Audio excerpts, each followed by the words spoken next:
I know I went through a lot of that stuff quickly when you came over, so I thought I'd make another video. So this weight distribution hitch, if you're not familiar with it, I've backed it into the spot, and it's all hooked up. But what I'm doing is I'm using that tongue jack to raise this whole part, and you take these off. I just leave them there, and that takes the tension off these bars.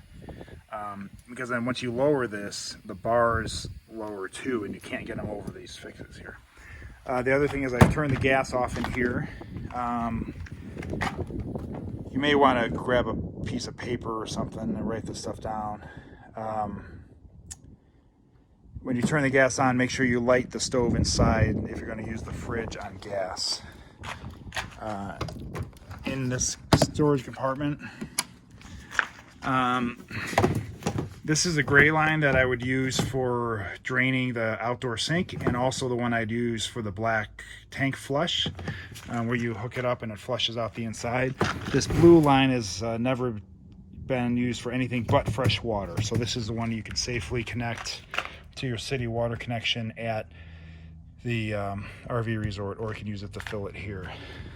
I went through the draining and stuff on that hot water tank. This filter I just bought this year, so I would probably use that filter in line with that. Can't hurt. On my left, you have a toolbox with a couple things in here. I've never blown a fuse, but there's a couple select fuses in here if you ever do need them. And then there's a bottle jack if you ever get a flat, or the next person gets a flat, just something that they could jack up the camper with. I never use it because we were dry camping, but here's our RV water pressure regulator valve. So that can steady out your water pressure. This is a fitting for your stabilizer jack. So if you have a drill to put it down, and this is also the same fitting that if this jack ever failed or overheated or something, you could put it on here and jack that up manually. There's some more fuses there. This is just a 90-degree fitting that goes into your water thing, so you don't have tension or pressure hanging on that city water connection. I left you some zip ties in here, and I'll tell you why. My truck doesn't have a built-in brake controller. So this unit that we have is, this actually goes to a brake controller that's on the unit right here. So if your buddy's truck or whoever's going to tow it has a brake controller built into his truck, take this line or take this plug here straight from the trailer and just plug it directly into his truck.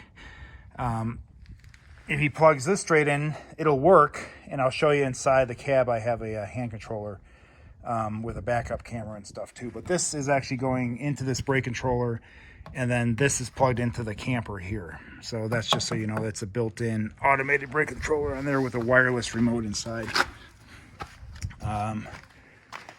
Trying to think, there's some chocks here. These stack on top of these levelers, create kind of a chock there. That blue tank is labeled, the light blue tank is labeled freshwater. It's just something if you need to, whatever, fill it up for some reason.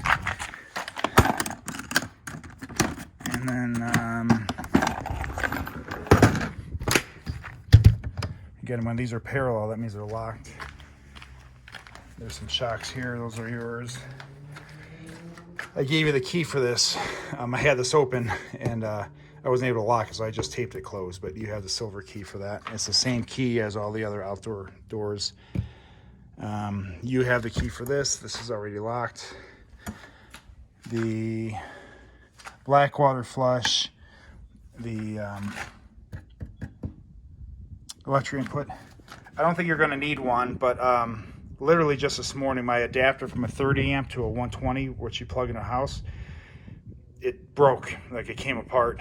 So the 30 amp plug which you use at RV park will work just fine. But if you need to park at a 120, you might need to get another one. I think they're about $8 or $12. But it literally, the pin just came out of it this morning. So, but again, the whole cable, the main part is great. It's just the aftermarket adapter I bought wasn't working. Cable, tire, barbecue grill, outdoor sink, drain for the outdoor sink. the sink drains here and kind of gets in a low spot and comes back up into this drain. So if the sink isn't draining, you kind of have to just fill the sink high enough that it starts to flow out of here and it'll start running out. Fridge. And then I'm going to disconnect the battery inside, the tongue jack and all that, and the fridge. None of that will work without that tongue jack on, or without the battery on. These are X-Chocks. I would use these even permanently mounted. These slide in here, and then there's little wrenches that you squeeze on here. Don't over tighten them, just tighten enough that they you can't really pull it out with pretty good force. And that stops the wheels from rolling, even ever so slightly with these kind of chocks.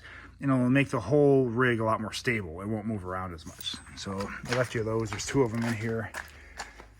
This is a purple wrench that slides on top of those. This is the bar. If you can't raise the camper enough to get these bars out, it's like a lever that you pull to snap those up on there, but most people just use a tongue jack to relieve that. But that's part of that hitch system. An extra cap and a black tank, and that's really about it. And then again, and here is the, I don't have the light on, but here underneath the bunk against this wall is the shutoff valve, or the emergency shutoff switch, or not emergency, the battery shutoff switch. And then I'm going to leave these open so they dry out. I would definitely close these before you tow, but this way they're not all closed up and stinky. That really should be about it. Don't hesitate to call with any questions or anything. If you have trouble with anything, let me know. But it should all work good for you. Thanks.